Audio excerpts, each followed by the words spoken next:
Well, welcome everyone. If you haven't had the pleasure of meeting me, my name is Bill Pearson and I rejoice in the title of Master of New College Communities. I'm accompanied by my beautiful wife Ruth, who's sitting down here in the front row. I'm now on behalf of the New College Communities. I'd like to warmly welcome everybody who's here with us this evening. Of course, especially warm welcome to Associate Professor Chris Watkin, Chris being our lecturer for 2023. Let me begin by respectfully acknowledging the Bedigal people, who are the traditional custodians of the land on which this meeting takes place, and pay our respects to their elders, both past and present.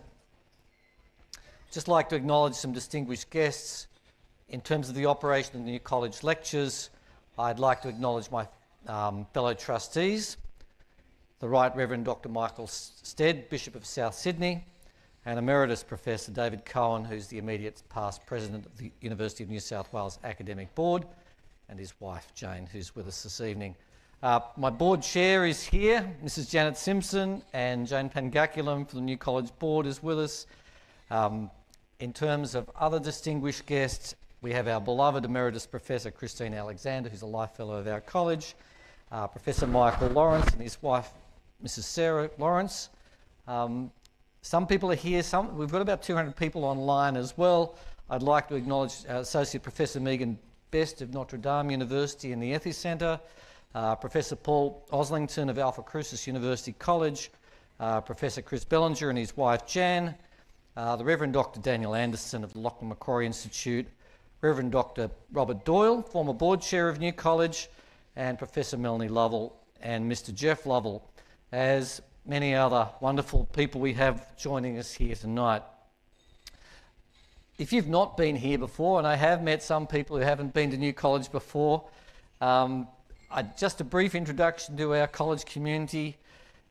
Living above us are 250 wonderful young people, entirely undergraduate students. This is the original New College, and it has a remarkable track record of outstanding academic achievement here at the University of New South Wales. Please feel welcome to come back and see the College Review in just a couple of weeks.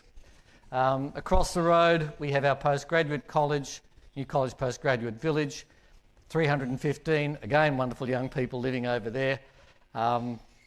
Yes, so, and again, a remarkable achievement over there with over 100 doctorates awarded from the University of New South Wales. So, and there's about 7,000 alumni who have been student residents here at both of our colleges. As well as being affiliated with the University of New South Wales, we're also part of the Anglican Diocese of Sydney. We present these lectures as a special community service. We also run a small research group called the Centre for Christian Apologetics, Scholarship and Education. Dr. Danny Scarrett, who you can meet here this evening. We're co-editors of a quarterly publication, which unsurprisingly is called Case Quarterly.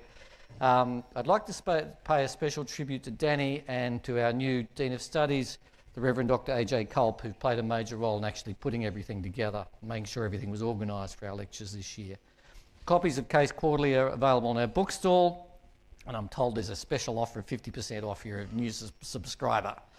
There are many excellent books at the bookstall. Let me encourage you to visit it, including those of our 2023 lecturer available for sale. Look, we do make the lectures available for free. One of the initiatives of the University of New South Wales is to actually support needy students coming to our university.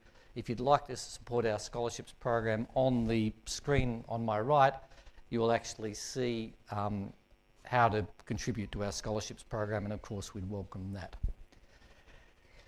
In case of emergency, I hope we won't have a fire alarm tonight, ladies and gentlemen. We just head out that door over there. In case of a different sort of emergency, for those that have heard that joke before, head out that door over there, and the bathrooms are in this corridor over here.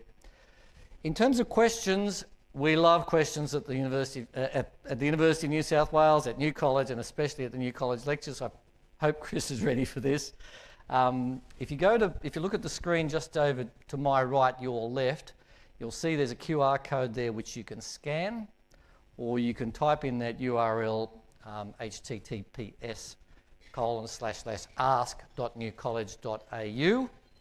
And you'll be presented with a screen in which you can type in questions. We initiated this about 4 or 5 years ago. It really speeds up our question time. People down the back were curating the questions, putting common questions together, and they will appear up here for Chris to address after the lectures. We found that to be a very efficient way of doing question time. I think at this point we've got the doors closed.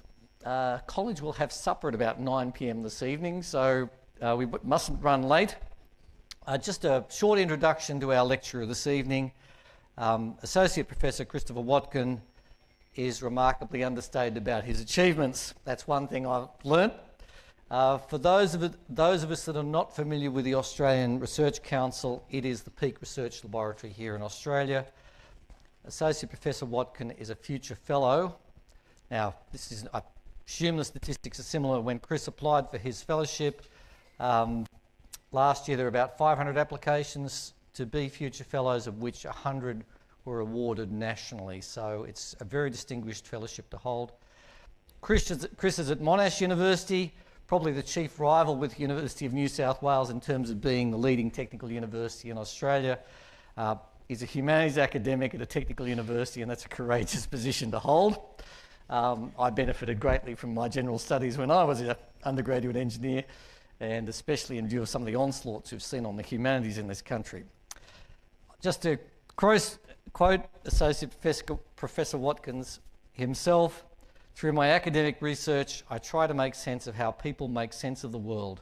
Professionally, I love exploring the big questions of existence and examining the ideas and stories that shape how we think and live. Personally, I like listening and asking questions. That might help explain why I've written books on atheism, human beings, the history of Western culture, the Bible, and what we mean when we say things exist. But it's also that I really enjoy writing. I'm particularly fascinated by how religious believers and non-believers understand each other and themselves, a theme I seem unable to stop exploring. In my university teaching, I enjoy asking questions of which I don't know the answer, and I have fun experimenting with blended modes of learning."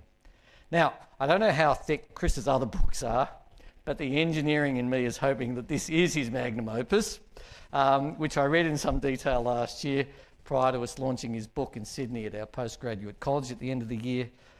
As I said on LinkedIn yesterday, I think Chris is one of the most exciting, innovative thinkers I've found internationally. His work, which will be summarised in the lectures this year, really brings respectful thinking to faith and some of the most controversial issues in our time. Anyway, enough from me. I'm excited to hear the lectures. If you don't mind, I'm going to pray, and then I'm going to welcome our speaker. Let me pray. Dear Heavenly Father, as we meet here this evening, we thank you for the freedom we have in this country to discuss important matters of belief and faith without fear. We ask for your blessing now upon our lecturer this evening, that you'd grant him clarity of thought and expression. Please grant to us all knowledge of you and a better understanding of you and your ways in this world. In the name of Jesus we pray. Amen.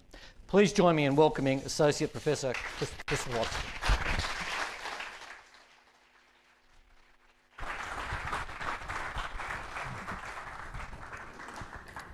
Thank you, Bill, very much indeed for those wonderful, warm words of introduction. I feel very welcomed indeed here. Thank you, Danny. Thank you, AJ. Thank you to everybody who's made the sort of run-up to these lectures just a real pleasure, to be frank. I feel very sort of welcomed, and I'm honoured to be here. Thank you so much for the invitation that you've extended to me. I would like to begin this first lecture, if I may, with a question to all of you. So don't get too comfortable. There's a little bit of thinking that you're going to have to do along the way. And the first part of it is now, and the question is this. How do you find meaning in the world? In other words, what are the tools you use to make sense of the world around you? Because the world is a complicated place, isn't it? There's a lot going on, and we've got to choose what to pay attention to, and then we've got to choose what to make of those things that we pay attention to. What we're going to desire in the world, what we're going to run away from, and we've all got a way of doing that, haven't we? You know, for some of us, like myself in philosophy, it's sort of, we're paid to think very carefully about how we do that. But for a lot of us, it just sort of flies under the radar to some extent. We'd never really sort of brought out the way we make sense of the world and looked at it and sort of interrogated how we got to the place we've arrived at in terms of what we do with the world around us. And where those ways of making sense came from. It's a really curious question. I don't have a fully fleshed out answer, but I think it's really productive to ask that question of all of us. So where did your way of making sense of the world come from, for example? Presumably some of it came from your parents or the context in which you were brought up as a child in one way or another. And for some of us, that will be that we directly sort of adopt the ways of orientating ourselves in the world that our parents had. And for others, that can mean that we actively reject and rebel against the ways of making sense of the world that our parents had. And in both of those cases, we're still being controlled by our parents, aren't we? If I say to myself, well, the way that they thought is definitely not the way I'm going to think, they still have a controlling influence on the way that I make sense of the world. Many of the ways that we make sense of the world are just sort of, I don't know how you describe it, floating around in society, and we just sort of osmose them, or we're exposed to them so often that they just seem like common sense to us. It doesn't seem that there's anything sort of interesting to say about them, because, well, this is just surely the way that everybody thinks, isn't it? This is the way that everybody makes sense of the world. And then perhaps we travel abroad, or we read about societies in past centuries and think, oh my goodness, people have made sense of the world in really different ways to the way I do it. That happened for me when I went and lived in France for a while. Not a hugely different society to the England I grew up in, but significantly different, that it makes you think, it's not just common sense, the way that I see the world. There is a history to it. It came from somewhere. Somebody started thinking about the world in the way I do, and I've sort of inherited that. And I think it's a really eye-opening moment for all of us when that penny begins to drop and think, goodness, people think really differently to the way I think. So what we're going to do this evening and over the next 2 evenings after this is we're going to throw around some ideas of how people today, very broadly speaking, in societies like Australia, make sense of the world. And then we're going to compare that with the way that the texts of the Bible, the books of the Bible, make sense of the world, and just try and get a conversation going between those two things. I want to begin very broadly. Well, don't worry, we'll narrow in as we go today, but very broadly, one way that we make sense of the world around us is through stories and frameworks. Stories and frameworks. So, for example, when I was an undergraduate, I did an arts degree, as Bill was saying, French and German, but it was really literature and philosophy heavy as a degree. So every week we'd be given a pile of books, either by some sort of French author, Molière or Baudelaire or someone like that, or a philosopher, Nietzsche and Marx we did, Foucault, Simone de Beauvoir. We'd get this pile of books, and we'd have to answer a question about them and hand in our essay and then get brutal feedback on it, by which I'm not scarred, but remember very, very vividly some of the feedback. That's another story, not for tonight. And one thing sort of struck me as we kept doing this year after year, and we got these different piles of books to read.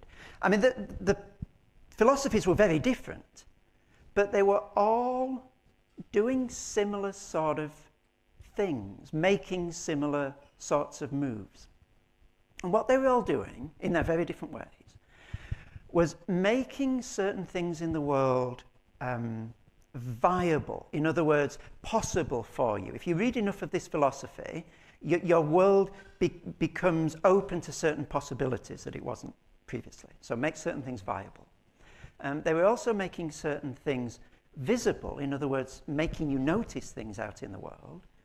And thirdly, making certain things valuable. So viable, visible, and valuable. So for example, at the age of 18, I would not have thought that anyone could reasonably suppose that something like a communist revolution could be possible, could ever happen in the real world. And then you read a bunch of Marx's books, and you still might not think that it will happen, but you can see why he did. You can see how for him this was a real possibility in his world. How in fact he thought it was inevitable, it certainly would happen.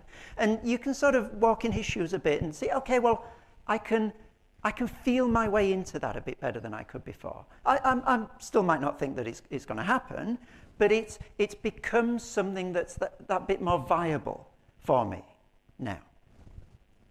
Or if you read, again, someone like Simone de Beauvoir, you will be struck, perhaps for the first time, by the way in which over and over and over again in society it does appear that there's one rule for men and another rule for women.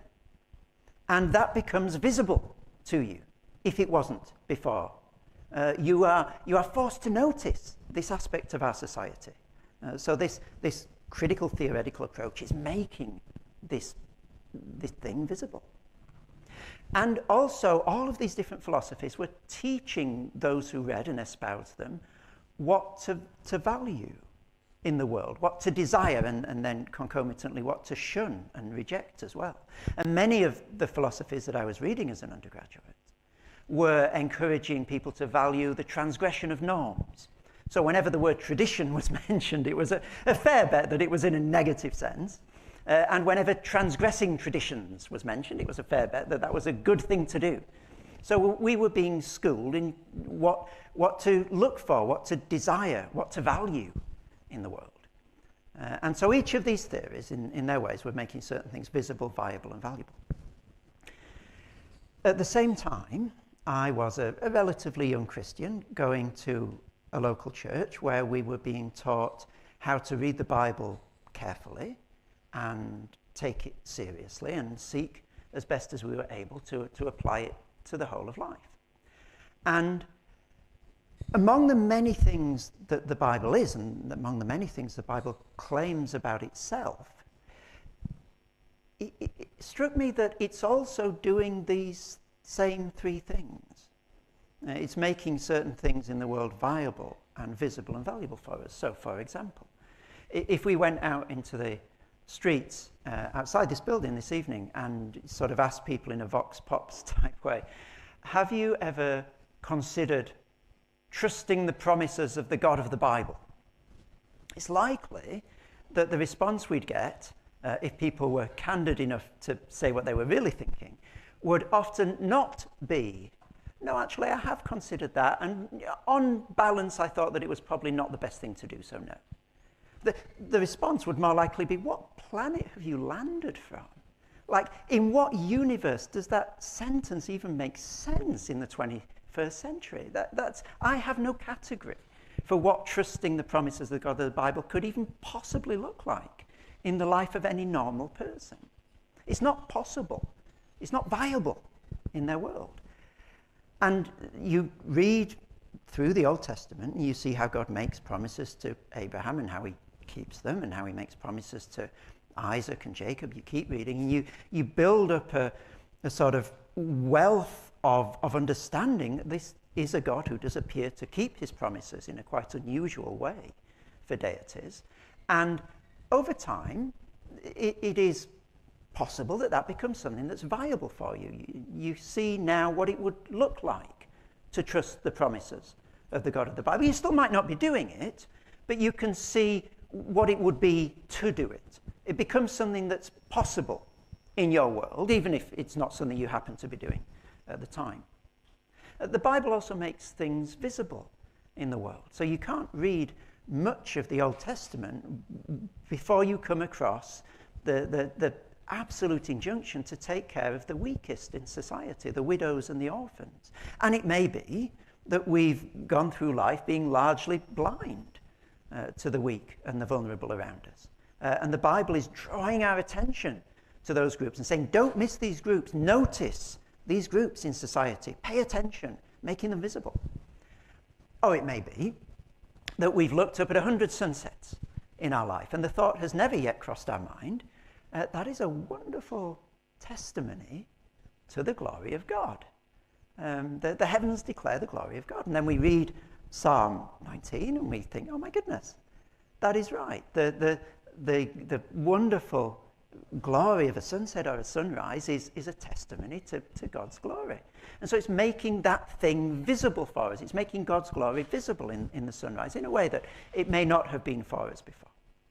And the Bible is also making certain things valuable for us. So if you'd asked the pre-Christian 15-year-old me, what do you want to do with your life? I would not have had on my top 10 or perhaps even top 100 list of things serving other people.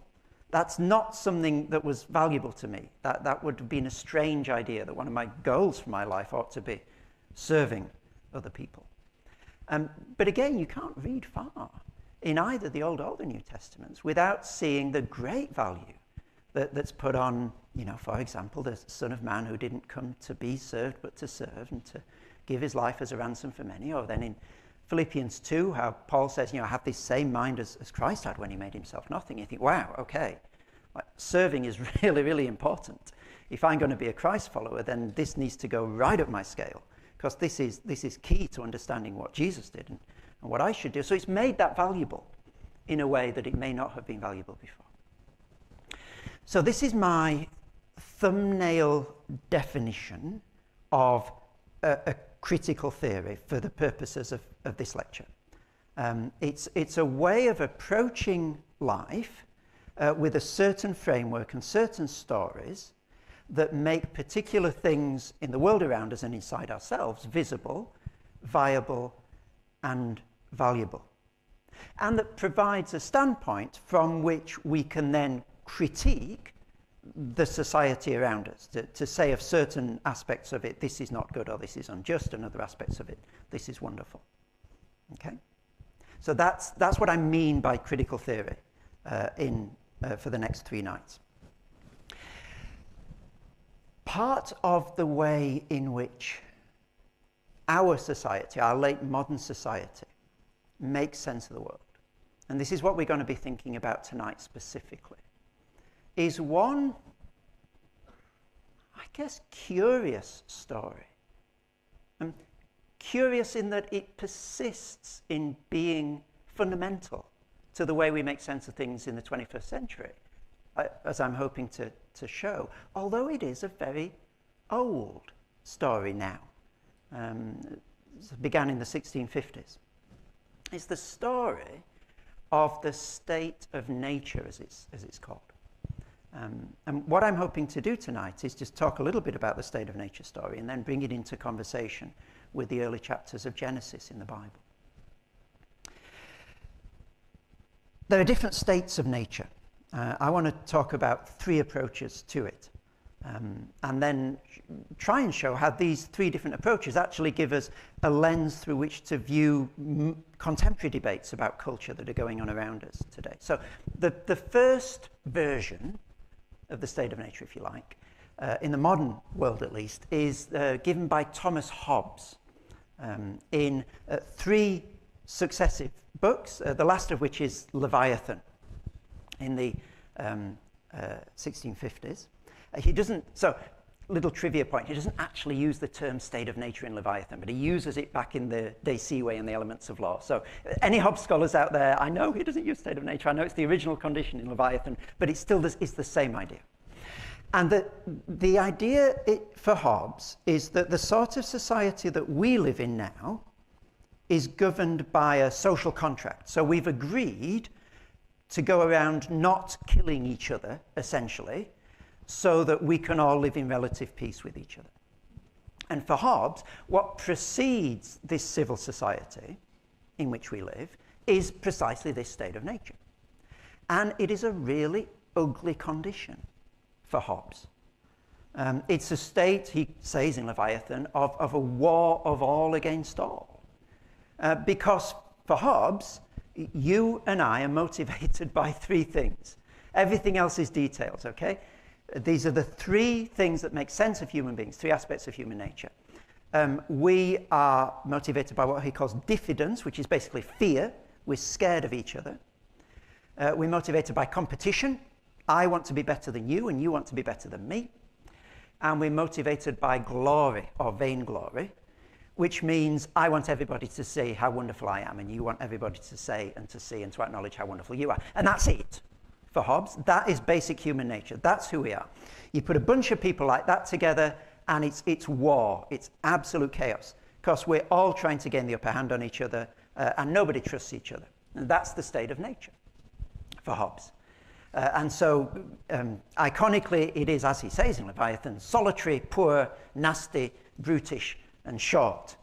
And then how wonderful it is, therefore, that we have, as Hobbes says, a despotic ruler to govern us, to stop us killing each other. So it's a way of justifying, retrospectively, authoritarian government. Thank goodness that we've been saved from slitting each other's throats, that we have this authoritarian government over us now. So that's the first account of the state of nature.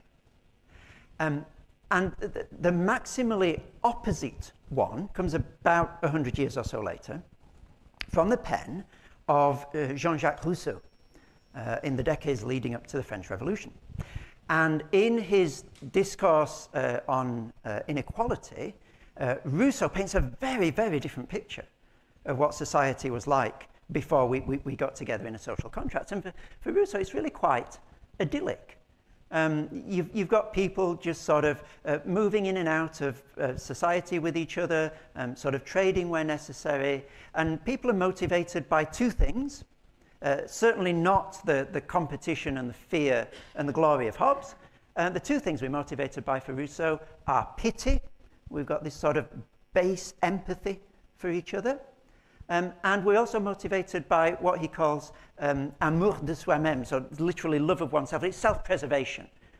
We'd rather live than die, given the choice, and we feel sympathy for each other. And that basic human nature yields a very pleasant state of nature, thank you very much. And for Rousseau, with a few sort of footnotes and details, it's society that stuffs us up. All the ugliness that we see in the way that we relate to each other is a function not of our innate human nature, but of the society that twists and warps those beautiful instincts of pity and self-preservation and makes us really the ugly creatures that we are for him in society. And these two opposing visions of human nature, this really quite grim Hobbesian idea that we're at each other's throats and we need an authority to keep us all in awe, and the Rousseauian vision that we're really very nice, actually, and society stuffs us up, and if society would just get out of the way, then we could be the really nice people that we are, structure, in many ways, an ideological battle that characterizes a lot of the modern cultural debates that go on.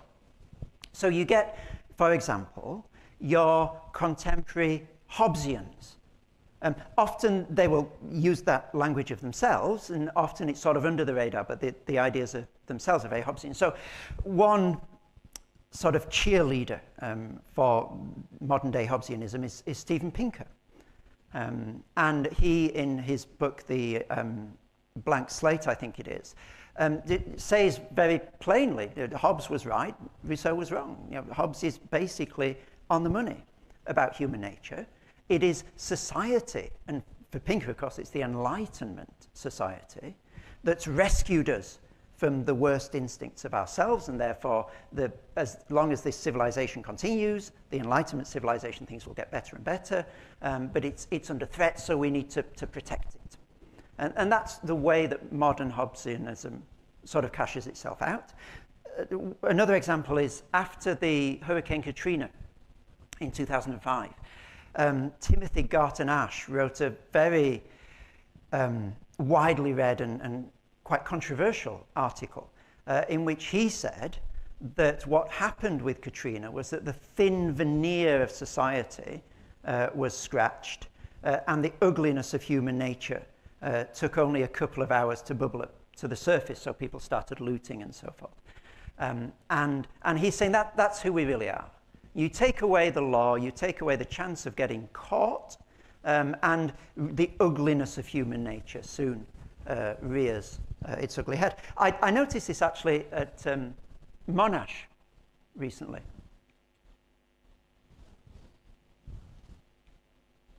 Next slide.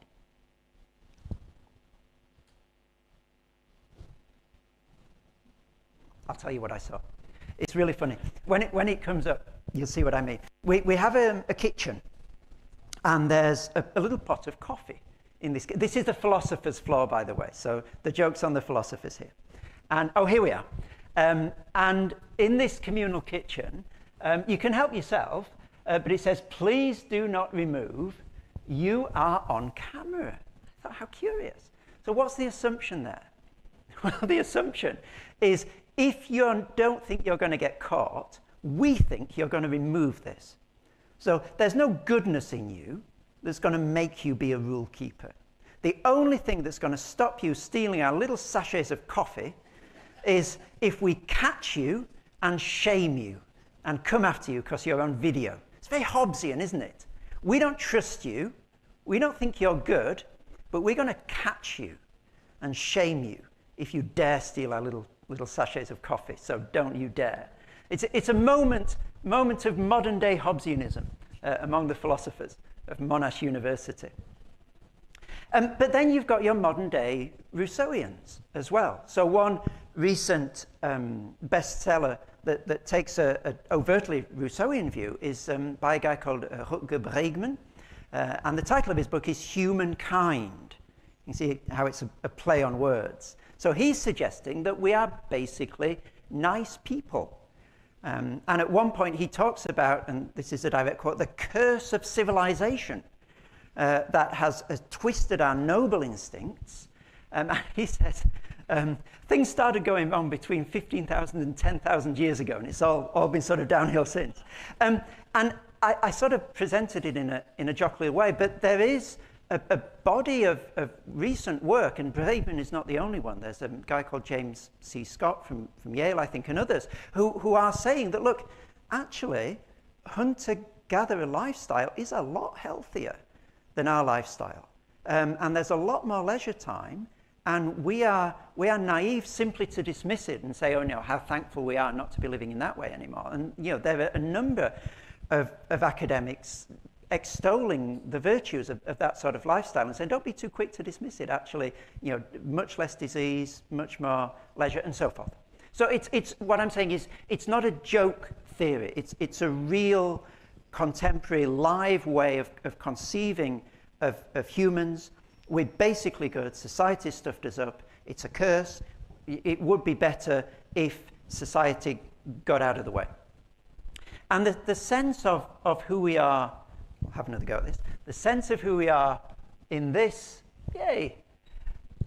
in this way of looking at the world, is that you've got to let the goodness that's inside out. So this is something that I saw in an airport recently, advertising for the McDonald's Foundation. Why should you give money?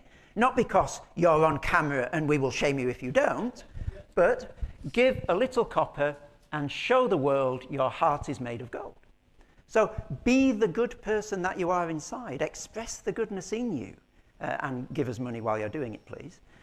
So that you can validate to yourself the innate goodness of who you are. It's two very different ways of inhabiting the world, isn't it? The treating people in a Hobbesian manner and treating people in a Rousseauian manner is very, very different.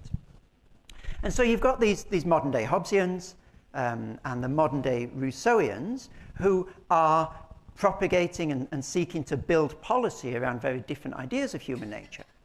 You've also, though, and this is really important, got a third group, which are people who deny the validity of these sort of big stories of humanity altogether. So it's not that the state of nature was awful and society has rescued us. It's not that the state of nature was wonderful and society has stuffed us up. But the very idea of this overarching big story of there was this one stage and then society came and there was another stage, that itself is the problem. And the recent bestseller that most sums this view up is the dawn of everything, David Graeber and David Wengrow. And they say that the whole idea of a simple sort of transition from a state of nature to civil society is terribly naive. Hunter-gatherer communities came in and out of settlements, and it's just a lot more complicated. But there's a problem. There's a problem with this thesis. And the problem is that it uses the same shape of story, if you like, to describe itself. So we used to believe in this naive, superstitious idea of the state of nature. Thank goodness we're not that naive anymore. Now David Graeber and David Wengrow have come along and told us the truth, which is that it's much more complex than that. And that's exactly the shape of the state of nature story. Thank goodness we're no longer these uncivilized people running around killing each other. Thank goodness that we've now seen the light and we've struck a social contract and we're now, living in a civil society. So it's denying the content of the state of nature narrative while adopting its black and white form, if you like, going from a negative state to a positive state. There's a more radical way, however, of rejecting the state of nature idea, and that's to say that there's no real rhyme or reason to history at all. We can't say that things were wonderful and they've got terrible. We can't say that things were terrible and they've got wonderful. And this would be the position of someone like Michel Foucault, the earlier Foucault, with his idea of different epistemes, different moments in history that are juxtaposed with one another. But we can't say that we are better than previous ages. We can't say that we're worse, because every age brings its own criteria of measurement. It's like the cricket player saying to the soccer player, you really do have the inferior sport, because you can't score runs. And then the soccer player says back to the cricket player, well, I'm afraid, I hate to break it to you, but your lack of goals really means that you are, you're in the Stone Age. Every age has its own criteria for measuring what is a superior society. And lo and behold, every age brings itself out as the top. Who'd have thought? What a curious thing that everybody thinks that they're the pinnacle of society. And so you can't meaningfully judge between these different moments for Foucault.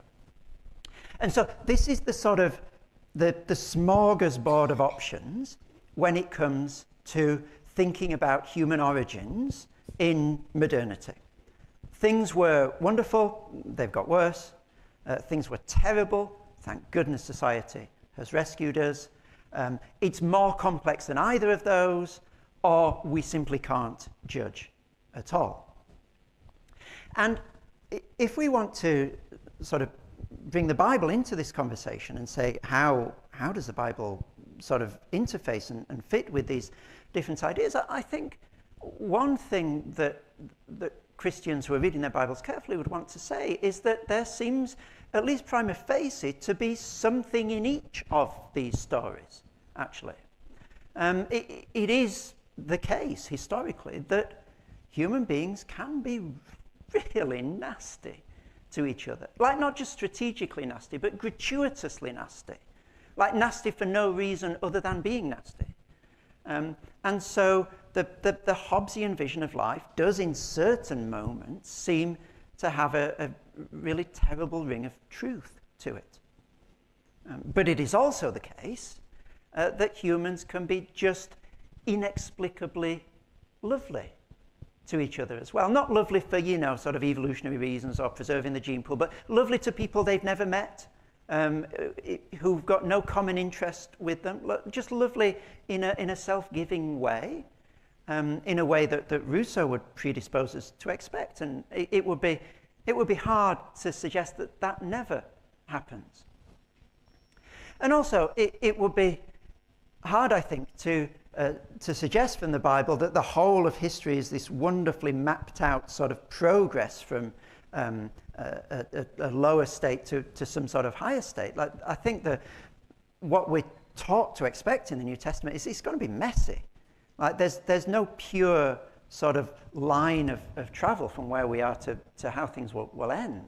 There's a messiness there. And so you can see that each of these stories seems to be resonating with something in the world and with some things that the Bible presents to us. But I think the problem for the Christian or rather the problem for all these positions that is highlighted by the Christian is that none of them seem able to account for the whole of human experience. They're either very good at accounting for the worst of us, or very good at accounting for the best of us, or very good at accounting for the messiness of life. But they seem unable to account for the whole range of human experience. And this is where the Bible begins to stake out a territory that's distinct from these modern origin stories. And the first way that it does that is by creating what the philosopher Paul Ricoeur calls an asymmetry between good and evil. So, at its most basic, Genesis chapter 1 in the Bible is different to Genesis chapter 3. Aren't you glad you came this evening? It's wonderful insight. Oh my goodness, Genesis chapter 1 is different to Genesis chapter 3. But it is a fact that has huge implications for a view of the world based on the Bible, because of course in Genesis chapter 1, human beings are created good in the image of God and are pronounced very good. And then it is only later that sin enters the world and Adam and Eve turn away from God. And the sort of corruption in their relationships and the alienation in their relationships enters. And so what you've got in the Bible is an origin of good that is separated, radically separated, from the origin of evil. And an origin of evil that doesn't utterly negate all the good. So after Genesis 3, we don't wind the clock back to how things were before the creation of the world. Evil doesn't destroy everything. It is, in C.S. Lewis's language, that the world has the air of a good thing spoiled. Like sin messes things up, but it doesn't completely destroy all the goodness of creation. And that's what we mean by this asymmetry, that the good precedes and exceeds, and if we read through to the end of the Bible, we'd see succeeds and outlasts evil as well. And that's a really quite unusual position to have, certainly in the modern world, because it means that the Bible has what we might call a multi-lensed anthropology. And all I mean by that is that in order to understand human beings, you've got to take into account both the goodness of creation and the fall. And, as we read through in the Bible, redemption and consummation as well. But let's just focus on creation and fall at the moment. And without either of those lenses, we don't really understand humans in a biblical frame. And within that context, it seems as though what these different modern narratives are doing is they're privileging one or another of those lenses. So Hobbes is really at home in Genesis 4-11, where Cain kills Abel, where there's the evil, bellicose, misogynist Lamech, and where things are just degenerating. And he indeed quotes those chapters not a little in his writing. That's his home territory. And therefore he's viewing humanity, if you like, through that one lens of the fall. And his picture of human nature sort of makes sense, if that's the idea that you've got. But that also makes sense of why it's very hard for him to account for some of the nobler, more self-giving aspects of human nature. Rousseau, by contrast, is very at home in Genesis 1 and 2, where everything's in right relationship with each other, where everything is very good, where everything is working as it ought. But he's less adept at coping with the ugliness of human nature that reveals itself in the subsequent chapters. And so they're each operating, if you like, with what we might call a single-lensed anthropology. Some of human nature, they bring into very sharp focus, but some remains blurred for them. But what the Bible offers is this double-lensed approach. And so the Christian is able to account in her view of the world for the wretched, unprovoked, depraved actions of people in history. They will bring a tear to her eyes, but they don't rock her view of the world. Like, people are capable of really vile things. Sadly, that is who we are. That is who I am. It's who you are. But also, the Christian will be able to account in her view of the world for the wonderful self-giving, sort of non-self-interested acts of kindness of which human beings are capable. Wonderfully, thankfully. And again, they won't rock her world. They're not something she needs to explain away. And that's really quite unusual, I would suggest. We might want to discuss this a little bit in the Q&A after. But views of the world today, certainly political ideologies, tend towards one of the two poles. Either people are recalcitrant and need governing with a strong hand, or people are wonderful and just need letting loose, and if we do that, they will all be nice to each other. But the Bible doesn't let itself resolve in its view of humanity to either of those, to the exclusion of the other. And this means that the Bible is able, a biblical view of the world, is able to address the way things are now from the point of view of a standpoint outside the status quo. Let me show this with a diagram, because I think it's easier to see visually than it is to describe verbally. So, here we go. This is the view of humanity that you have if you have a single-lensed anthropology. Essentially, human beings are the same now as we have been and as we will be in the future. There's gradual change, of course, over time, but there are no fundamental ruptures in the human existence. And therefore,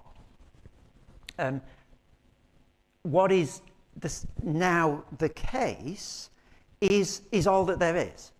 There's nothing fundamentally different to the status quo in terms of human existence. If, however, you have the biblical view of things, then there are two really fundamental qualitative ruptures in the history of human beings, one between the creation and the fall, and then one between the fall and redemption, final consummation as well. And what this means is that there's a position outside the status quo, if you like, a pattern of humanity working properly, that can be used as a measure against which to judge the status quo. I'll just give a couple of examples to try and tease out the stakes of this difference. So if you've got the first sort of diagram, where it's just that single box of things are fundamentally as they always have been and as they always will be, gradual change, but no qualitative change. And if you want to say, from within that view of things, that the way things are is not the way things should be. If you want to say, for example, there's injustice in society, you have to take your measure of injustice from somewhere inside the way things are, because that's all there is. And so what happened in pre-revolutionary France, for example, was people looked up at the stars and the heavens, and they saw that there was one sun in the middle of our solar system. And all the planets revolved around this one sun. And okay, they said, well, in that case, absolute monarchy is natural.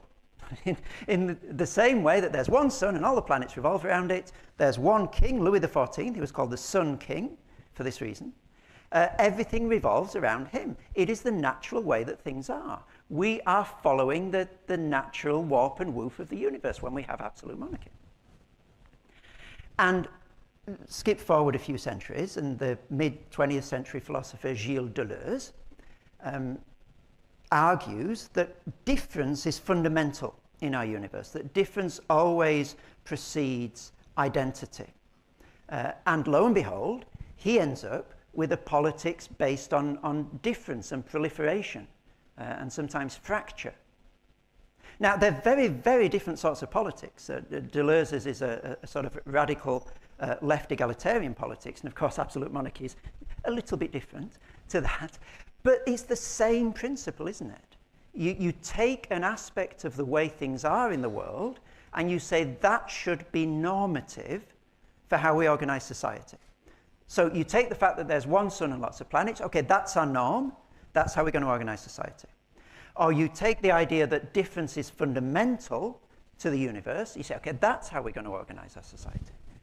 And the problem, of course, comes with the challenge, well, how do you decide which bit of what there is to choose as the measure of what there is?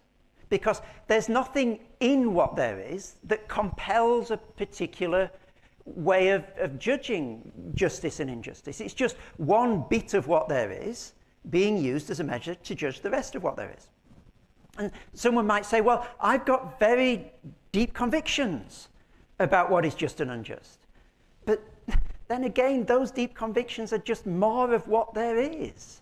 So why should that bit of what there is, the bit that is your convictions, be used as the measure to judge the rest of what there is, rather than something else being used to judge your convictions? Because it's just all part of what there is. There's nothing outside what there is that can raise itself up to be a judge of what there is that has any more bite than simply, I think this is the case. I've got a deep feeling that this is right and this is wrong. And then someone else comes along and says, well, I've got an equally deep feeling that a different thing is right and a different thing is wrong. How do you resolve that? Well, the only way you can resolve it is by trying to speak louder and longer than the other person, and preferably stop them speaking. And isn't that what we see in political discourse today? There's no rule that can be appealed to beyond taking a bit of what there is and using that as the measure. And so the only way that I can win, or the only way that you can win, is for me to shut you up, or for you to shut me up, because there's no other way of arbitrating this difference that we've got of the sense of whether the status quo is just and in what ways it's unjust. However, if you believe in the world that the Bible sets forth for us, you have resources to appeal to something that isn't simply part of what there is, because there are these qualitative ruptures in history. So you can look back to how things were before the fall, and you can say, okay, that serves as some sort of pattern for what humanity looks like when it's functioning well. And you can also look to the way that the Bible describes the restoration of all things at the end of time and say, okay, well, that acts as some sort of pattern for what should count as just and what should count as unjust, what should count as good and what should count as evil in society. And every critical theory that makes a normative claim about society, in other words, that says this thing is wrong. It's not just wrong for me, I don't just feel bad about it, it is wrong. Every critical theory that does that needs something like this, needs something like these ruptures. And this is why a lot of the mid-20th century critical theorists tie themselves in knots and try in very sophisticated ways to draw this sort of rupture out of what Charles Taylor would call the immanent frame, a sense that all there is what we can see, and things have never fundamentally changed and there's nothing above what we can see. Because you can't, your ethics and your politics have no bite, they have no authority unless you're able to do this. And so it's really interesting that towards the end of his book, Minima Moralia, the Frankfurt School critical theorist Theodor Adorno has this really interesting use of language. Now, he's not a Christian. He's holding no brief for Christianity whatsoever. And he doesn't mean to open the door through Christianity by saying what I'm about to quote him as saying. But it's nevertheless interesting that he reaches for theological language. He says, what we need is a standpoint of redemption. He uses that theological language. In other words, we need to know what things look like when they're going well, when they've been restored, in order to make meaningful critiques about what's wrong with them at the moment. We need this standpoint of redemption. And of course, the Christian has that standpoint of redemption quite literally when she reads her Bible and sees that there is a vision of what humanity should be doing. And therefore, we're able to measure and to critique the status quo of society in a way that goes deeper than me simply saying, I don't like this or that, or this thing or that thing is objectionable to me, we're able to say, no, if everybody in the world thought that this thing was good, it could still be evil. It's not obvious if you don't have the sort of standpoint of redemption position that you can say. I mean, you can say that, but to have that have bite, to that have meaning. And something could be good, and everybody in the world think it's evil. That is possible within a Christian frame. It's harder to see how it's possible within the immanent frame of things simply being as they are. And so, Christianity has this tool, I guess, of normative critique, upon which I think, I sort of hesitatingly say this, but I think it's true. I'd certainly love to discuss it, and I think I can defend it, that all non-theistic, non-Christian critical theories have to piggyback on, to a certain extent, and do so in very sophisticated ways, and often knowingly do so, but nevertheless do have to piggyback on. Don't take my word for it. That's quite a claim, especially if people are not Christians. The claim that I've just made is not a trivial one. Let me suggest that this is backed up by a string of philosophers who are making an orderly queue to say exactly this, who have no interest in defending Christianity whatsoever. So, for example, Friedrich Nietzsche writes in The Happy Science, "It is still a metaphysical faith upon which our faith in science rests.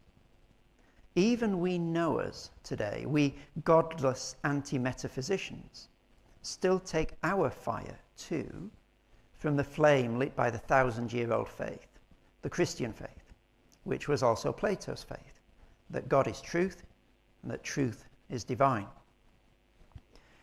Or take the influential mid-20th century political philosopher Carl Schmitt, raised as a Catholic, but by the time he wrote the quote I'm about to read, he'd renounced his Catholic faith and he was an atheist. And he writes that all significant concepts of the modern theory of the state are secularized theological concepts, not only because of their historical development, but also because of their systematic structure, the recognition of which is necessary for a sociological consideration of these concepts. So what do Nietzsche and Schmitt say? Well, at its most basic, if you want to do science in the way we do science, that's what Nietzsche is saying, and if you want to do politics in the way that we do politics in the modern West, then you need to piggyback on Christianity. That's the argument that both of them are making.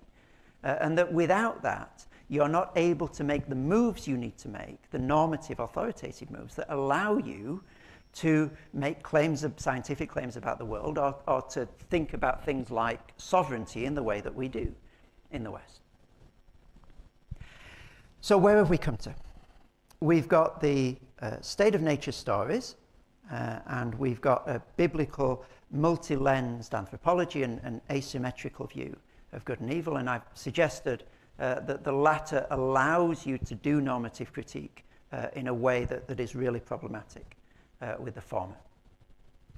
I want now to try and argue, and you'll have to see what you make of this, that this leaves the Christian in a really curious position of being at the same time both more sober than the cynic about human nature, than the Hobbesian, and more optimistic about human nature than the Rousseauian at the same time. You might think, well, how on earth can you be both? That just sounds silly. It sounds like some wishy-washy compromise.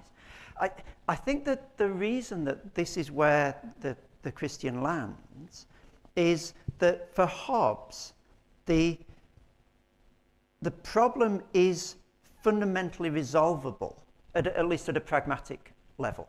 Like we're pretty nasty to each other, but if you get the right sort of government, you can make life tolerable. You can sort things out for us. I'm not sure that the Christian can be satisfied with that diagnosis, because for her that remains on a relatively superficial level, because the problem is not something that can be worked out by a different social dispensation. The problem, again and again, in both the Old and New Testaments of the Bible, is diagnosed as the human heart.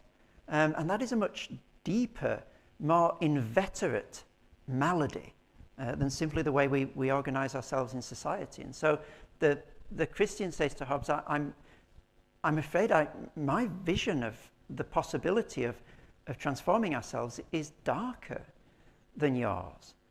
Because, as Lady Macbeth found out, that the damn spots cannot be rubbed away.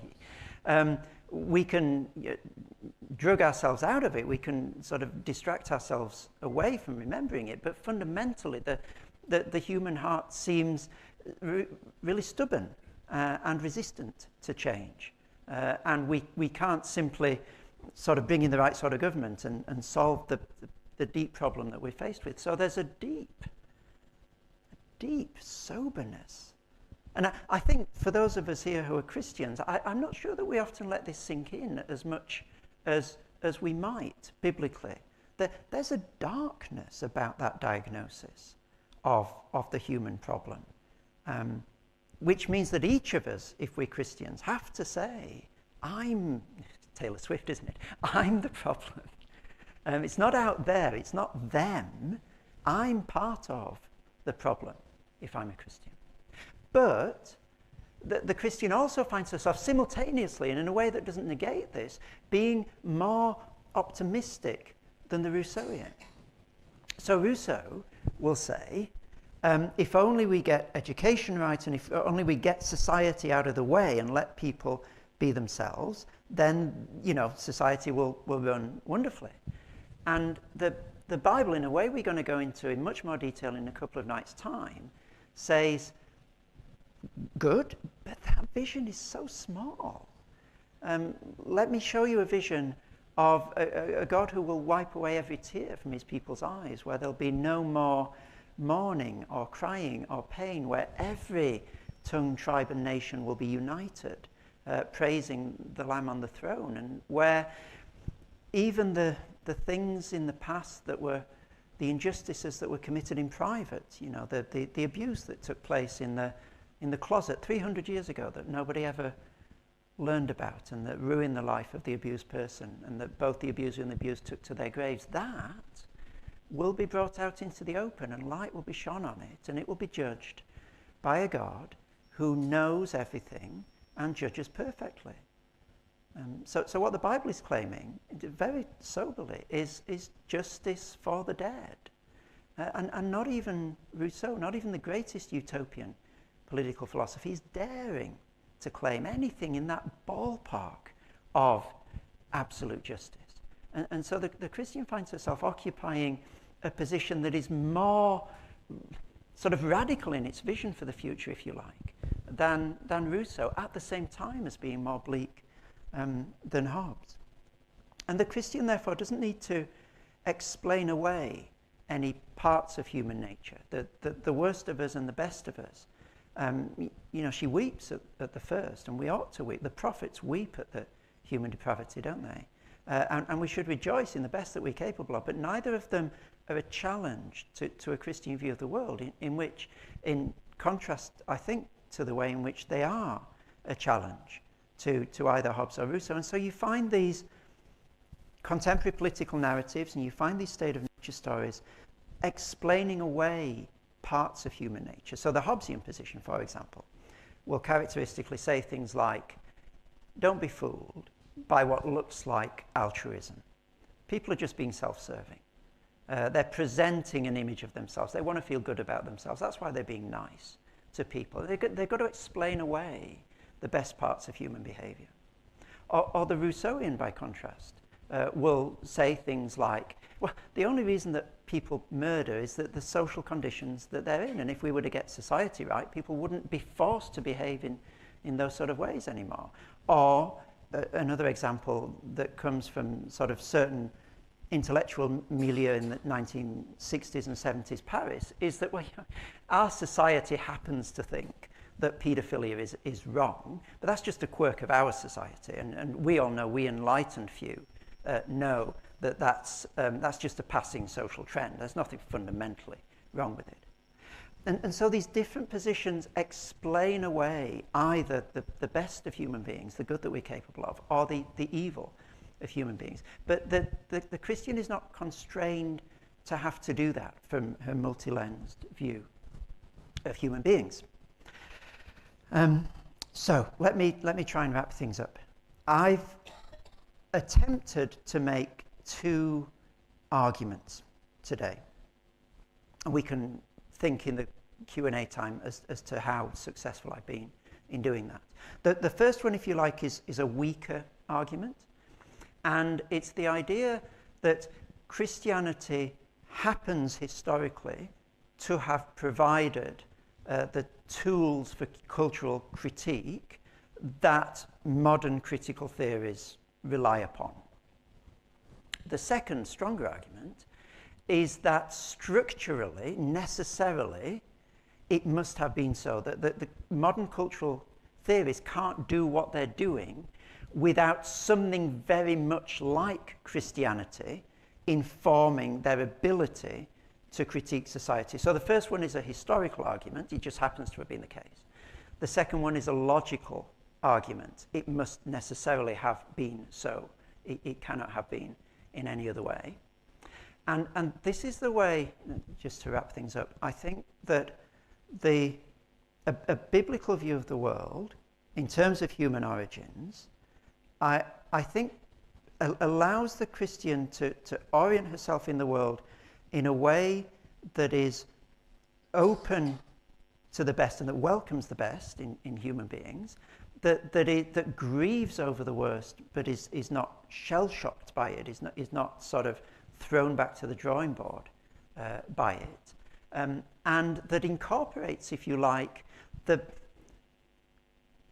best of the different state of nature stories. So, to the extent that Hobbes is onto something in a warped way about human nature, that is in the biblical picture. And to the extent that Rousseau is saying something that's true about human beings, that is also in the biblical picture. But the Bible shows you how these things coexist, and actually, therefore, how these different modern stories of human origins can be considered as what we might call Christian heresies, to the extent that they take part of this complex biblical view of humanity, rip it out of its context, make it the whole truth, and try and build an anthropology and a theory of society on it in a way that the Bible, I think, shows is reductive.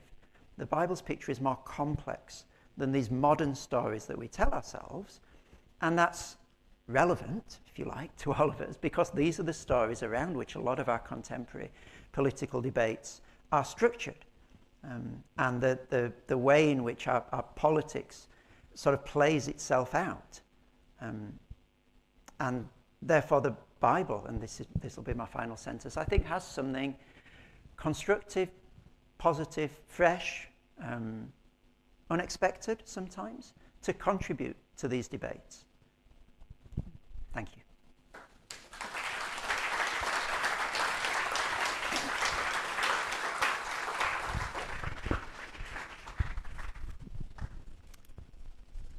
Thanks, Chris.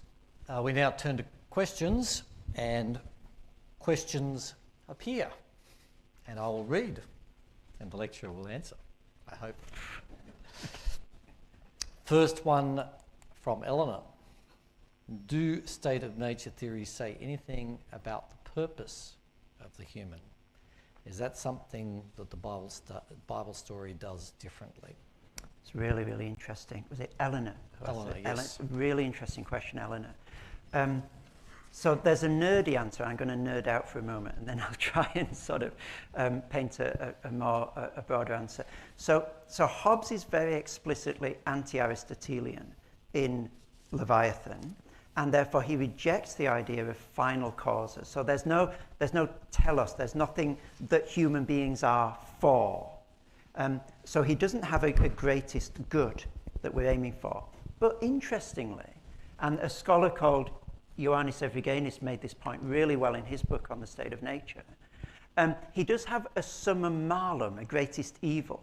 So what we are as human beings for Hobbes is we're not being drawn towards a vision of human flourishing, we're running away from a maximally odious vision of things going wrong. And so to the extent that that functions as some sort of inverted, perverse goal, as in you know what you don't want to be, you don't know what you want to be, but you know what you don't want to go back to, there is a sort of roundabout backdoor teleology in his work, but it's not anything that would be readily recognized as teleology. And in fact, he's explicitly distancing himself from ideas of the human that base themselves around some sort of ideal picture of how we should be.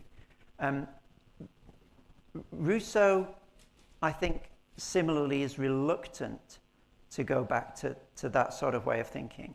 Although, and this is hopefully where I can stop nerding out and come back to the real world, it's almost impossible, isn't it, to say anything about human beings without suggesting or implying some sense of what we ought to be doing. And so I think to the extent that Hobbes, for example, is saying the state of nature is really bad, he is implying a set of norms for humanity. So most basically, life is better than death. We might think, well, of course it is. But it's not, you can't read that off the surface of life itself. And indeed, there are some philosophies that suggest, some of them Eastern, some of them mid-20th century French, that suggest that actually death is not to be dismissed so quickly as an alternative, shall we say. And so even these basic ways of orienting oneself in the world, I'd rather be alive than dead, are already suggesting some sort of good. So explicitly he denies it, but ultimately in an absolute way, I think it's impossible not to imply a vision of the good. This is, if you want to read something, this is Michael Sandel's argument. You can't have a simply procedural idea of justice that has no embedded idea of the good in it. Thank you. From Timothy, or Tim, do you think Reformed theology tends towards a Hobbesian single lens, anthropology, in its emphasis on the doctrine of total depravity? That's a really interesting question. I wish there were a theologian up here to ask that of. So I've read a bunch of Reformed theology, but I'm no sort of academic theologian. I think, people feel free to come back on this, that each of us, and therefore each individual theologian, has a predisposition to veer either towards the Hobbesian or towards the Rousseauian. And therefore, what the Reformed theologian should do, if he or she is seeking to be guided by the biblical text, is be aware of their own bias, if you like. Am I drifting more towards the Hobbesian or more towards the Rousseauian in my view of people, and let the Bible correct that, because I think that, as I was trying to argue, the Bible itself doesn't let itself be forced into either of those molds. So the Bible is very clear that human beings are, as Genesis 6 says, there came a point where all the desires of their heart were only evil all the time, just before the flood. It's pretty bleak. But also, human beings are capable of wonderful acts of kindness. And so I think, rather than sort of trying to make a blanket judgment on all Reformed theology that I just don't feel capable and well read enough to do, I think that the take-home, perhaps, idea for all of us is where are my own predilections leading me, and how can the Bible correct me in my view of humans? How can it rescue me from falling into one of these reductive visions of who we are? Thank you. John, are humans really capable of unselfish acts?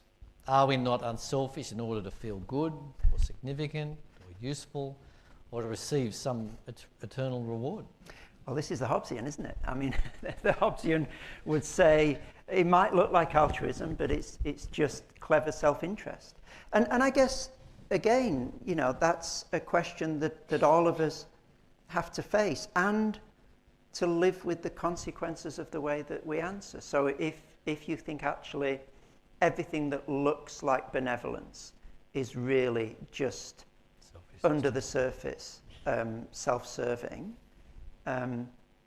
then that yields a very bleak view of the world and of the possibilities of meaningful change in the world.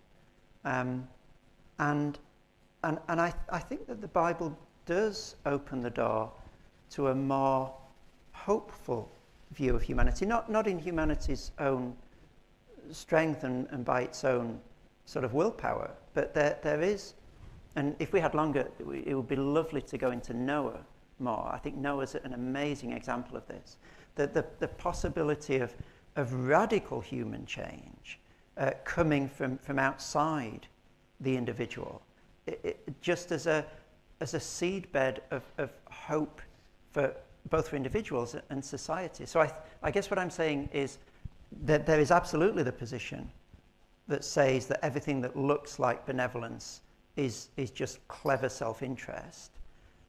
That's a really bleak world. So, I mean, it might be true, of course. I'm not saying it's necessarily untrue, because it's a really heavy reality to have weighing on one's shoulders. And I think it's a reality that the Bible doesn't subscribe to, because of the way in which grace radically, riotously, gloriously intervenes and turns people around and provides radical individual change and radical social change in a way that is unscriptable, if everything is simply an outplaying of the sort of human motivations that Hobbes says that we have. Joanna, do you believe that other religions do the same thing as the Bible is in the same way as the Bible is in trying to understand the world? It's a really interesting question. I mean, I guess the category of other religions is very broad, isn't it? There's a lot of different views of the world in that box.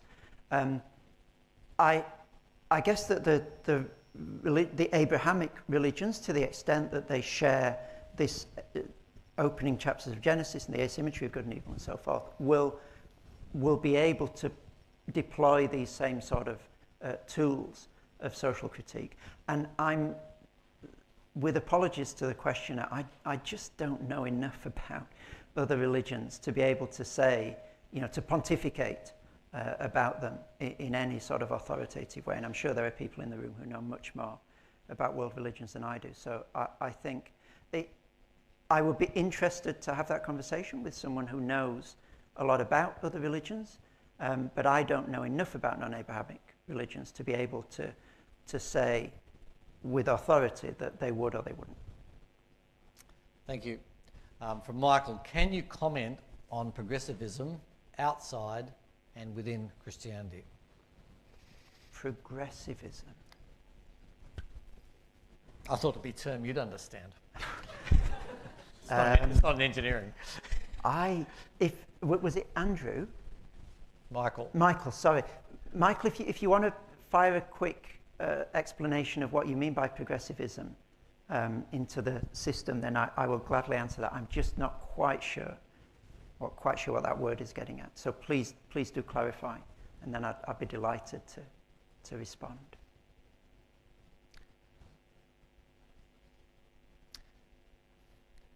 I think I know who this is. Can you give an example of how the Christians' greater optimism than the Rousseauian plays out within this stage of the biblical story, the pre-second coming? In other words, can we be hopeful for human nature without the gospel? Without the gospel? Without the gospel. Okay. Well, let me first say how I think it plays out with the gospel, and then I'll try and say something about what it would hypothetically be like were the gospel not the gospel. I think, and this is something that's really struck me only in the last couple of months as I've been preparing this talk and other talks, that the grand theological ideas of the New Testament in particular, like resurrection and sort of the final hope of a new heavens and a new earth, have in the New Testament itself an intensely practical payoff. So think, for example, of the wonderful rhapsody of 1 Corinthians 15, where Paul is almost dancing on death's grave. You know, he says, "Death, where is your victory? Where is your sting?" He's taunting death. You know, the final barrier, the final pin that bursts every balloon of human hope and ambition. Death, that death. He's mocking that. And he's saying, you know, that our bodies die perishable, they're raised imperishable. These beautiful, grand, abstract almost theological ideas. And then how does he bring that chapter to a close? Let me read it actually. It's astonishing, and I hadn't realized this until recently. I think Marx would have finished this chapter by saying, therefore, dear brothers and sisters, sit back, put your feet up, put some opium in your pipe, and start smoking it, because you know, it's all going to turn out well in the end, so you don't need to worry about it.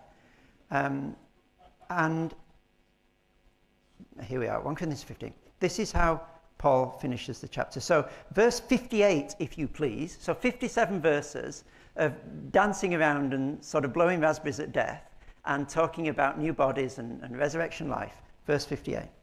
Therefore, my dear brothers and sisters, stand firm, let nothing move you. Always give yourselves fully to the work of the Lord, because you know your labor in the Lord is not in vain. Which, being translated, means get up out of bed tomorrow morning, make your bed, drag a comb across your hair, drink some coffee, get out there and do something. Try and make a difference.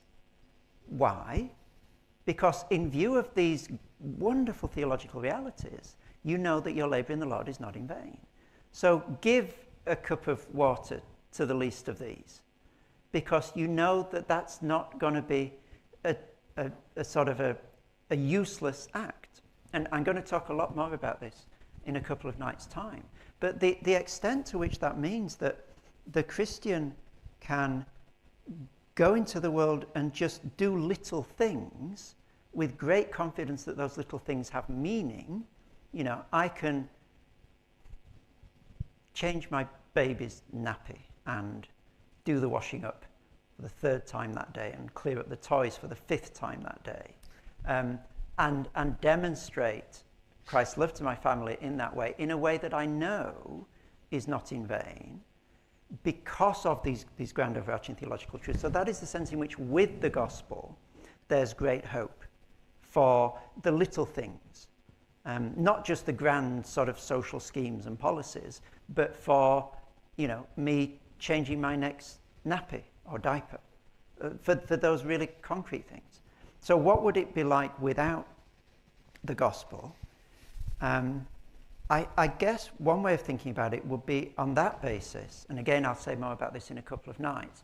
Whatever I do, however I think it's helping in society, whatever good I think it's bringing, I'm never sure that it's not in vain. I'm never sure that future generations are not going to look back on us in the way that we look back on a lot of what people did in 100, 200 years ago and cringe at it and say how misguided, how damaging were their policies, how damaging was their view of people. I don't know that my great-grandparents, my great-grandchildren, aren't going to say that of me.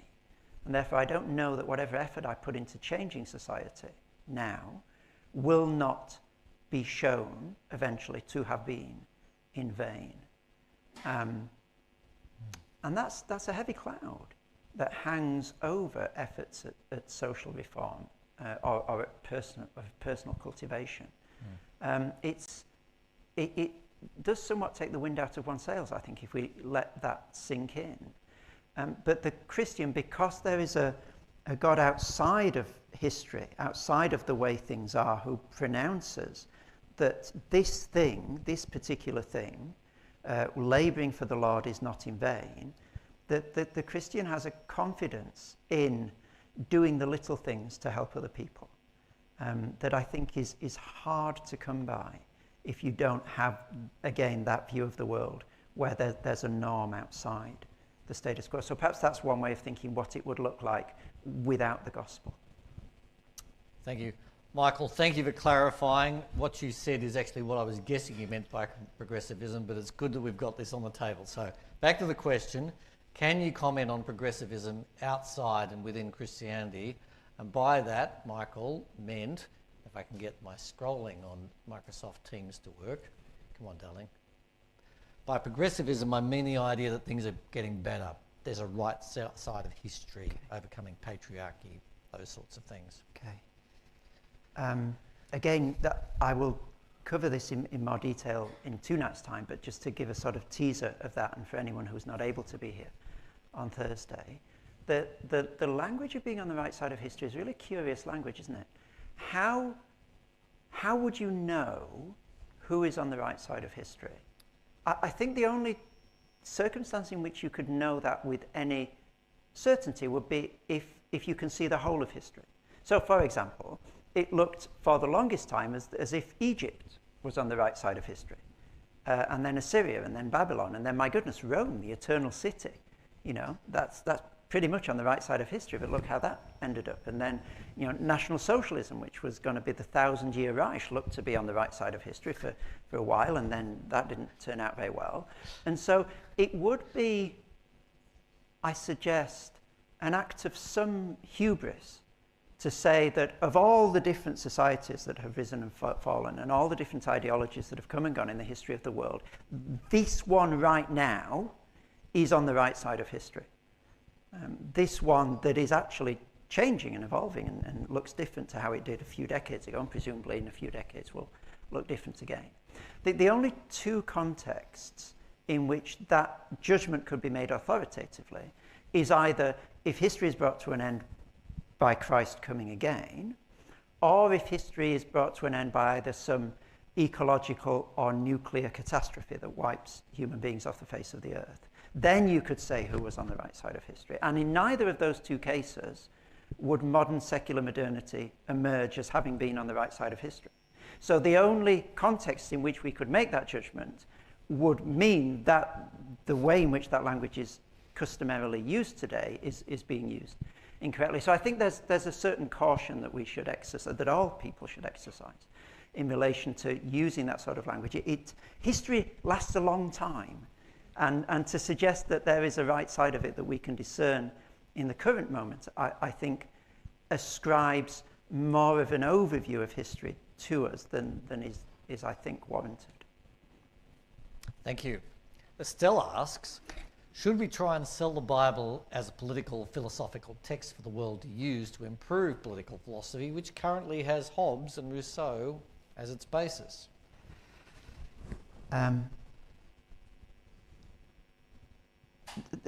The questioner, I'm sure, didn't mean to sort of freight a lot of weight in the language of selling, but I think, I mean, we're not selling the Bible. Promoting. Yeah, I know. Perhaps, yeah. I just, and that's not what you meant. I'm not suggesting. I'm just thinking, what does the Bible say about itself? That's always where you should start, isn't it? Like in answering any sort of question like this, how does the Bible it encourages us to think about itself as being used? And I guess the main thrust of the way in which the Bible is to be deployed in these last days is captured in verses like, 2 Timothy 3:16, all scripture is God-breathed, useful for correcting, rebuking, correcting, training in righteousness, so that the person of God may be thoroughly equipped for every good work. So that is the sort of the primary use of it, if you like, because that is the way that the Bible itself suggests that it should be used. And within that sort of umbrella, I guess there is a sense in which the wisdom that comes from understanding the world in a biblical way and living in a biblical way is to be for the blessing of the nations. So in the promises to Abraham, I don't know why I'm looking at you, Bill, it wasn't you who asked this question, but That's all right. in the promises to Abram in Genesis 12, there's a sense of these blessings will overflow to the nations. They're not just for you. There's a sense in which all nations will be blessed through you. Or think of Daniel in Babylon, for example, and the way in which the wisdom that he brought to that very country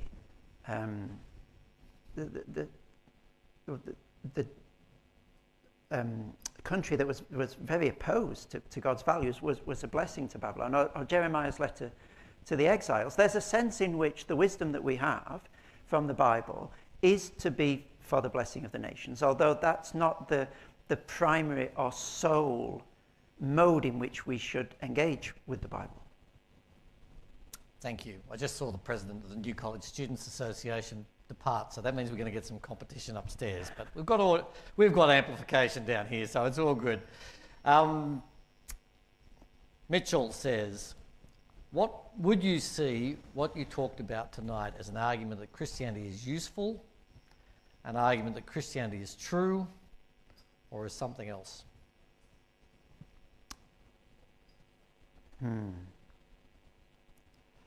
Well, I suppose to the extent that Christianity seems to account for a range of human behaviour and human motivations that is unusually broad in the context of modern accounts of human behaviour, that could be taken as a prima facie case for taking it seriously. It's not a knockdown proof, is it?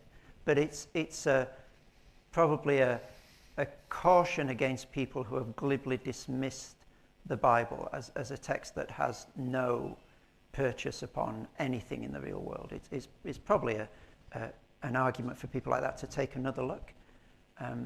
And the whole question of explanatory power, I think, is a really important one, because if you have, say, a biblical view of the world that can account for everything within its own categories as it can, and rival views of the world, say Freudianism, for example, that equally accounts for everything within its own category and accounts for the Bible. So Freudian will tell you, the reason you believe in God, of course, is that, you have this deep longing for a father figure, and so you projected that into the heavens, and it's actually a sublimated desire for authority. And so the Freudian can explain the Christian to herself, from the Freudian's point of view, better than the Christian understands herself.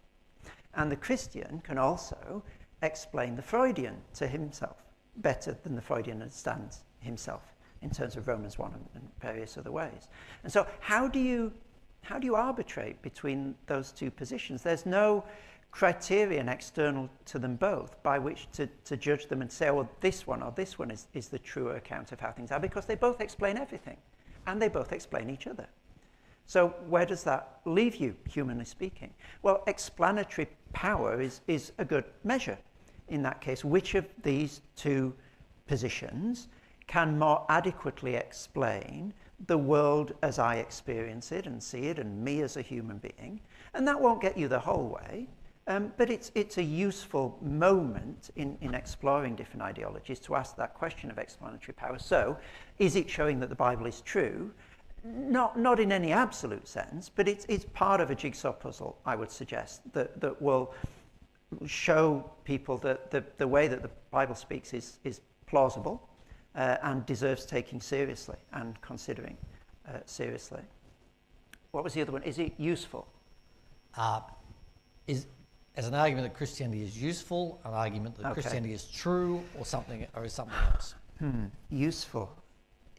Sort of. But use is always a relative term, isn't it? Useful for what? And I think what the Bible is doing is it is shaping the for what. So it's not coming along to a society and saying, you have this existing idea of what use is. The Bible can help you do that. I think that is selling the Bible far short. What the Bible is doing is shaping our sense of what use is, what the good life is, what it means to successfully navigate this world, what we should understand by use, which is a much more fundamental intervention than saying it simply is useful in a way that you already understand use. And so the passage I go to for this, and I won't unpack it now, but just for people wanting to sort of think this through, 1 Corinthians 1, what Paul does with wisdom, the Greek desire for wisdom and the Jewish demand for miraculous signs, if you plug use into that matrix I think then you get a sense of what the Bible does with the concept of usefulness, which is much more profound than simply saying it is useful to do the stuff we want to do. Thank you. Sarah asks, how do you suggest we as Christians promote the idea of a biblical critical lens to non-Christian colleagues who see Christianity as just another, or worse, as an outdated or misguided worldview amongst many other worldviews? It's a question that needs sort of many different answers, isn't it? And often the plausibility for what we believe is mainly seen in us, in our lives. And I think there are two, I will come to a more sort of conceptual answer, but I think it's fundamental that we realise that often people read Jesus off our actions, and that's the main way in which people get a sense of whether what we believe has any meaning to it. And there are two moments, I think, where that really comes through. One is how we deal with success, and one is how we deal with suffering and failure. Because mainly in life, if people are just sort of trucking along normally, it's often hard to tell what someone really believes. But where those things really come out are when someone has great success and how they hold themselves in that moment of great success, or when someone has crushing failure or great suffering, and how we hold ourselves in those moments. And I think those are the key times when the way in which a biblical view of the world shapes our outlook can be seen more clearly. And so I think that's a key part of any sort of full-orbed response to this sort of question. But in a more targeted sort of way, I think one thing that I was continually delighted by as I was writing the book was seeing that the Bible provides healthy, integrated, complex, harmonious ways of approaching problems that often are fractured and fractious in contemporary society. And the way in which we have a tendency today, perhaps more than certainly since I've been alive, to fragment and polarize ourselves and to oppose really quite violently different views to each other in society. The way I think the Bible often comes at those issues is to say, well, both of these poles are reductive heresies of a broader, more rich and complex biblical whole. And to the extent that Christians can come to those polarizing issues and say, look, this polarity is contingent, it's not necessary, and actually there's a way of thinking about the world that shows how the bit of reality that you're seeing and are really excited about, and the bit of reality that you're seeing and really excited about need not be an either-or choice. We were doing a little bit of that with Hobbes and Rousseau this evening. I think that's a fundamentally healthy sort of balm-applying position to hold. So you're not saying everyone's half right. It's not as crass as that. But it's saying that the polarities that are pulling us apart are very unnecessary. You can have degrees of being unnecessary. They are unnecessary. And the Bible is holding out a vision for society and for human life that is healthier than that. And I think, Christians are not expecting everybody suddenly to believe in the death and resurrection of the Lord Jesus Christ. But it is, I think, noteworthy and interesting that there is this vision for how things work that doesn't reduce to these polarities like the late modern world so often does. Thank you. I'm just warning people I've stopped the questions, and that for those that are impatient, there are 3 questions on the screen, so once we've done those 3, we're going to relax with supper. First one from Ben: can you speak to natural law and revelation? Biblically, how intuitive do you think morality and perspective, I think, come from nature? I guess Romans 1 would be a key reference there, that God has written the law on people's hearts, but we've done a jolly good job of suppressing it. And we're very clever about the ways in which we suppress it. So I think there is a sense of, God's eternal power and divine nature have been clearly seen from what has been made, and that therefore we are without excuse. But that doesn't mean that those things are readily readable off the surface of the creation for everybody, because, you know, as that very same passage says, we've suppressed the truth in wickedness. And really interestingly, this is not quite what the questioner was saying, but it's a really interesting reflection to see how modern critical theories actually take this idea and use it again and again and again. So Marx and Freud and Nietzsche all have ways of saying there's a reality that you're suppressing, that you're unwilling to face up to, and therefore you're living a lie, and what you need to do is sort of lift the veil from your eyes and see the world as it really is. And it's this pattern of Romans 1, it's this pattern of suppressing the truth and living, if you like, a false ideology that is refusing to face the real conditions of our existence. And from Michael, how are Hobbesians and Rousseauites contributing to disagreements that are sparked by the idea of the voice? Of the voice. I'm not sure that I can say much specifically about the voice. If I make some broader comments, then perhaps people who are can sort of think through for ourselves how that might apply to that specific context.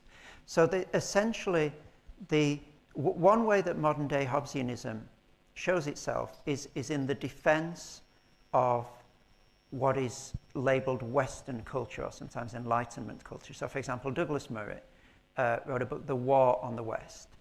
And his idea is that there is something very special about Western culture in particular that needs preserving and that's under attack today from various different quarters. And that is Hobbesian to the extent that it's society that is protecting us and helping us. And it's sort of Pinker's Enlightenment idea as well. And there's a sense from the Rousseauians, or if you like, the neo-Rousseauians. So I'm thinking sort of Graeber and Wengrow and those people who are moving away from a strict Rousseauianism. And sort of academic footnote, Rousseau himself is doing this a bit in the Second Discourse as well, so it's not sort of completely alien to Rousseau, to a much more complex idea in which it's not simply that there was a state of nature and then society came along and saved us. There's a desire to unpick and critique exactly that same Western society that people like Pinker are desperate to save. And so the polarity that you get on this broad level is those who say, the West is the problem, actually. Environmentally, culturally, colonially, you name it. Like the West is the thing that needs getting rid of and dismantling. And if we do that, we'll all be much better off.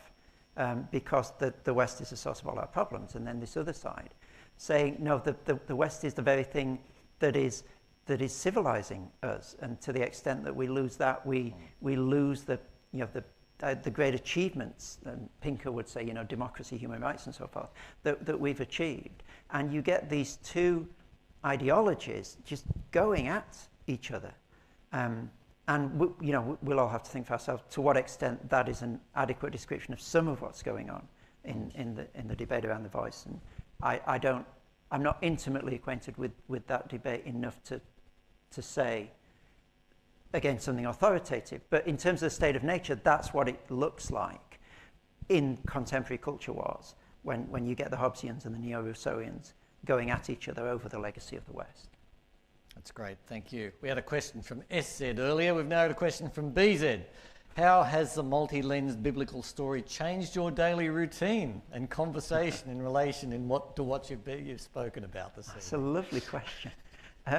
Let me think. My daily routine. I think it's caused me to be to rejoice more. Might sound strange. I just, time and again, writing the book, I came to a bit of the Bible and I thought, I'm not sure there's going to be much here, for cultural critique. opening chapters of Genesis. How am I going to avoid talking about Darwin? And, is there going to be anything of use here? And, ashamed to admit it, lo and behold, Bible's a really rich and profound and wise book. Who'd have thought it?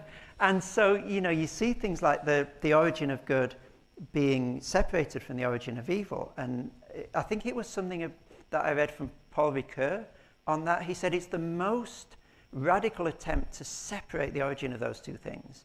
I think he says of any philosophy or something like that. And I thought about that and I thought, that's incredibly significant. And how wonderful it is that God has built in, if you like, that subtlety, that complexity into the account of the world in the Bible that does allow us to make sense of human beings in this multifaceted way, that doesn't flatten human behavior either basically to good or basically to evil. And just the confidence that engenders and nurtures in the Word of God as a rich sort of view of the world, a rich way of being in the world. And I think that brings a joy in engaging in God's Word, because you never know what you're going to find. You come to a passage and you read it and you think, oh goodness, what's going on here? It happened with eschatology as well. I thought I'd have a little conclusion, sort of a few thousand words on the book of Revelation, and then you start digging into it and you think, this is just blistering ideology critique. This is amazing. And it blew up into 4 chapters in the end. And there's just a delight there, and I think that sort of cascades over into your daily life. You gain a richer confidence in God's Word, I suppose, a richer delight in God's Word, and you're keen to try and see the world in this way, because it is such a rich and complex and subtle, but also healthy way to see the world. It doesn't deal in these reductive polarities, and that's just really life-giving. So that would be one way that it's perhaps changed the way that I go about things day to day. Thank you, Chris. We're going to allow you to step down and relax now. And I'm going to invite Emeritus Professor David Cohen to come and move a vote of thanks. Thanks, David.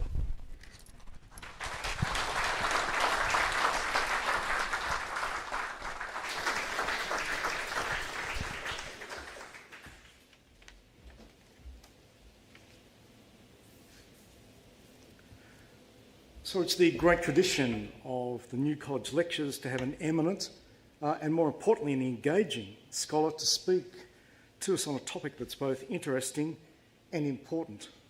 And this has been well and truly continued as a tradition tonight. Thank you, Professor Watkin, for getting us off to a flying start on the question of whether there is a Christian critical theory. I would say I'm glad I'm not in that ruthless human behavioural experimental chamber, which is the coffee room in your philosophy school.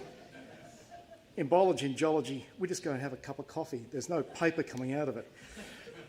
How do we make sense of a complicated world filled with complicated people and see the new possibilities as to what is viable, visible, and valuable? I thought it was a very good exposition on the states of nature. Hobbes, who looks on our ugly side, the social contract, we're motivated by fear, competition and vainglory, or Rousseau on the very idyllic side that we're motivated by pity and self-preservation, and of course the agnostics who just say we just don't know or care. I think that's really helped me to think through. I probably arrived tonight as a closet Hobbesian. You've only got to look at the front page of the Sydney Morning Herald. I think Hobbes does have a case there, but I'm going to have to reevaluate my position. I may very well be wrong. Hence, because of that, I will be here for the next 2 nights as Professor Watkin continues to expand on the state of nature, past, present and future, as presented in the Bible, as we move towards the important question of the Christian critical theory. Join me again, please, in thanking him.